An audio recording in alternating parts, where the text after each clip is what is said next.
बाबा साहब अम्बेडकर के संविधान को अगर बचाना है तो जाग जाओ, चेत जाओ, क्योंकि संविधान को बदलने का भी इनका फैसला होगा।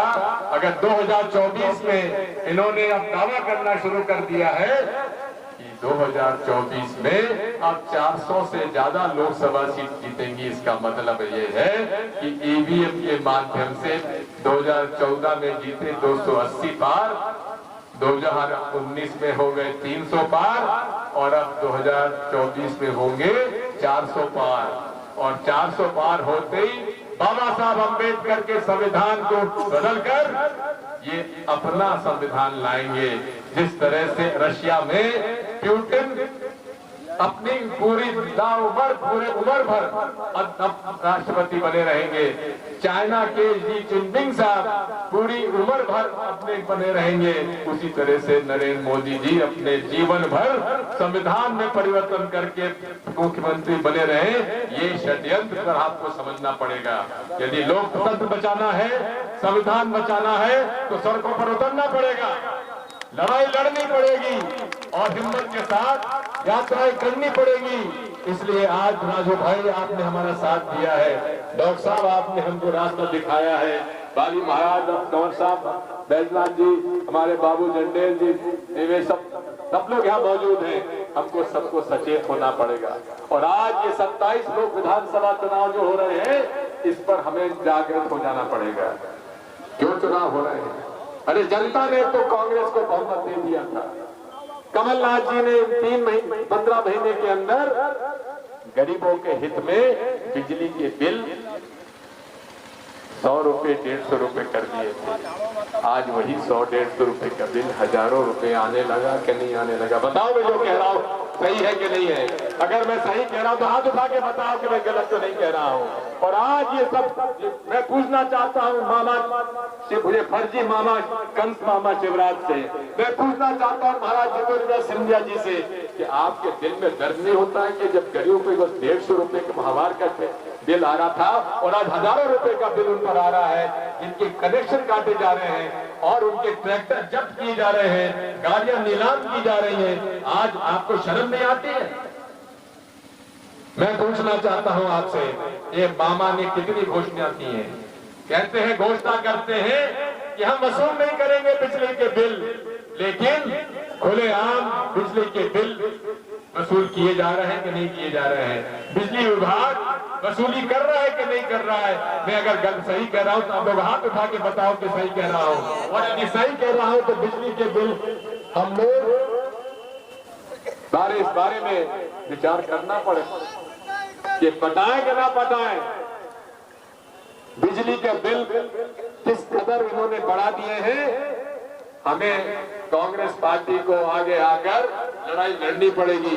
कमलनाथ जी ने भू माफिया के खिलाफ बुलंद आवाज उठाई थी, रेत माफिया के खिलाफ उठाई थी, मिलावट के खिलाफ उठाई थी। मैं अभी कुछ गांव में गया था, लोगों ने मुझे बताया कि साहब जब कमलनाथ जी ने नकली दूध में नकली मावा के खिलाफ कार्रवाई करने चालू कर दी थी तो किसानों की दूध की कीमत 5 से 8 रुपए लीटर बढ़ गई थी कि नहीं बढ़ गई? और अब फिर नकली मावा आ गया, नकली दूध और नकली मावा मार्केट में आ गया, तो फिर से दूध की कीमत 5-8 रुपए लीटर कम हो गई कि नहीं हो गई? अब आप बताओ कि क्यों भाजपा को वोट दे, जिन्होंने हमारे बिल बढ़ा दिए, जिन्होंने किसानों के वसूली कर रही है, जिन्होंने दूध के भाव हमारे कम करवा दिए, और आज पूरे मालवा की फसल सोयाबीन चौपट हो गई है, लेकिन आज तक उनके बारे में कुछ नहीं सोचा जा रहा है। मैं साफ से कहना चाहता हूं, अब समय फिर से आ गया है। उपचुनाव 27 सीटों पर होने वाला है। हमें फिर से कांग्रेस को जिताना है और उन सारे गद्दारों के खिलाफ वोट देना है जिन्होंने 25 से 50 करोड़ लेकर आपके जनमत को बेचा है।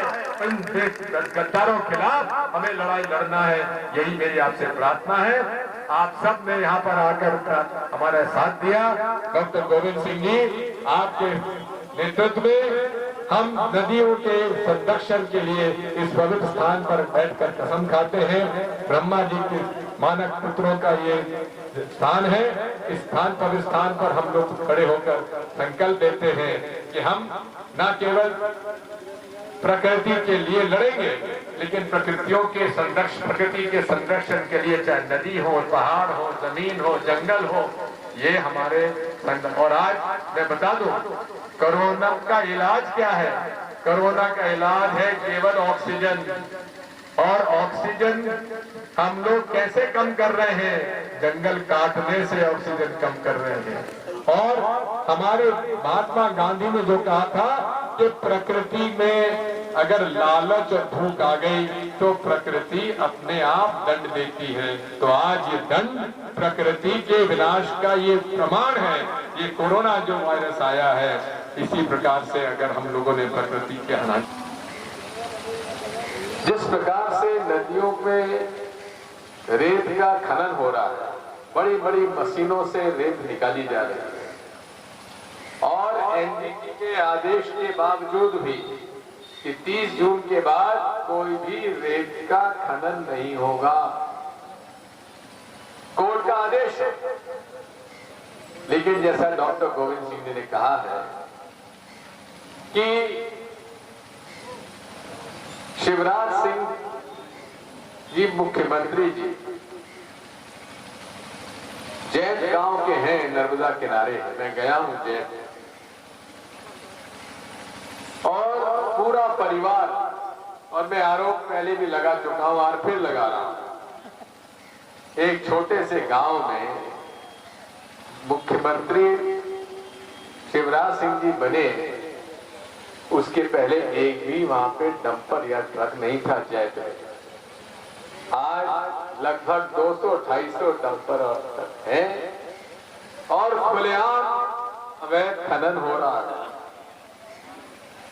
और मेरा यह आरोप है, शिवराज सिंह चौहान स्वयं अवैध रेत खनन में डूबे हुए हैं। अगर उनमें साहस है तो हम पर और डॉक्टर गोविंद सिंह जी पर, दोनों पर मानहानि का दावा करें, लेकिन नहीं करेंगे, हिम्मत नहीं है, क्योंकि हमारे पास प्रमाण है। मैं कहना चाहता हूं, बड़े दुख की बात है, इस साल के मार्च के पहले तक जिन शिवराज सिंह चौहान के बारे में हमारे महाराज ज्योतिराज सिंधिया जी किन शब्दों का उल्लेख करते थे, आपने खुद ने सुना है उनके भाषण।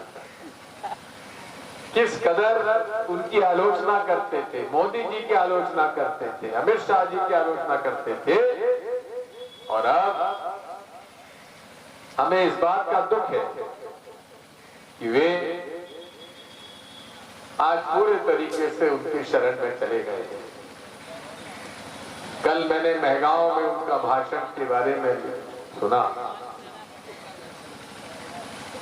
उन्होंने बड़े साहस के साथ, इस बात के बहादुरी के साथ कहा है कि उनको यदि कहीं अन्याय और अत्याचार हुआ तो उन्हें तलवार निकालनी पड़ेगी। मैं यही कहना चाहता हूं कि आपको इधर उधर देखने की जरूरत नहीं है। खुद ग्वालियर चंबल संभाग में जिस प्रकार का अन्याय और अत्याचार ग्रामों में अवैध रेत खनन के लोग कर रहे हैं, यही अन्याय और अत्याचार आप देख लें तो फिर आपको अपने म्यान में से तलवार निकालना पड़ेगा। लेकिन आप नहीं निकालेंगे, क्योंकि आपकी संगत ऐसों की हो गई है कि वो लोग स्वयं इस रेत के खनन में दोषी हैं। मैं यही कहना चाहता हूं, आज हमारे बीच में राजगोपाल जी हैं। आज पूरे देश में जिस प्रकार के हालात हैं, एक तरफ महात्मा गांधी की विचारधारा है, जिनके लिए प्रमुख किसान, मजदूर, छोटा मध्यम व्यापारी उनकी प्राथमिकता रही है, जिन्होंने मजदूरों के लिए, किसानों के लिए लड़ाई लड़ी, दलितों के, वंचितों के लिए लड़ाई लड़ी। और आज वो लोग सत्ता में बैठ गए हैं जिन्होंने शुरू से ही महात्मा गांधी की विचारधारा का विरोध किया। जिस विचारधारा ने महात्मा गांधी की हत्या की, वो विचारधारा आज देश में राज कर रही है। कोरोना का संकट काल है और इस संकट काल में हमारे प्रधानमंत्री जी ने कहा था कि महाभारत की लड़ाई हम लोग 18 दिन में जीते थे, हम कोविड की लड़ाई 21 दिन में जीत जाएंगे। मैं राहुल गांधी जी को बधाई देता हूं इस बात के लिए। पहले व्यक्ति थे इस देश में जिन्होंने 12 फरवरी को कह दिया था कि ये संकट हमारे सामने खड़ा हुआ है, सचेत हो जाइए नरेंद्र मोदी जी, पूरे देश की बर्बादी हो जाएगी। इनकी मजाक उड़ाई गई। भारत के स्वास्थ्य मंत्री जी ने पार्लियामेंट में कहा कि कोई संकट नहीं है, हम इसका निराकरण कर देंगे। अब ये वायरस आया कहां से? हमारे भारत में तो ये वायरस था नहीं, बीमारी हमारे देश में नहीं थी, ये आई विदेशों से। कहां से आई? हवाई जहाज से आई। कौन लाए? बड़े बड़े लोग लाए। यदि लॉकडाउन करना था मोदी जी, तो जनवरी में ये खबर आ गई थी कि ये बीमारी फैलने वाली है। और यदि आपने उन एयरपोर्ट पर ही लॉकडाउन कर दिया होता, जो विदेशों से लोग बाग आ रहे थे, उनकी ही जांच पड़ताल करने के लिए उनका लॉकडाउन कर दिया होता, तो आज देश भर में ये संकट खड़ा नहीं होता जो आज हो गया। तब तो आप अमेरिका के राष्ट्रपति जी के साथ नमस्ते ट्रंप कर रहे थे। लाखों लोगों को आपने इकट्ठा किया उनके स्वागत के लिए। आज गरीब परेशान है, मजदूरों की हालत आप देख लो क्या हुई। हमने देखा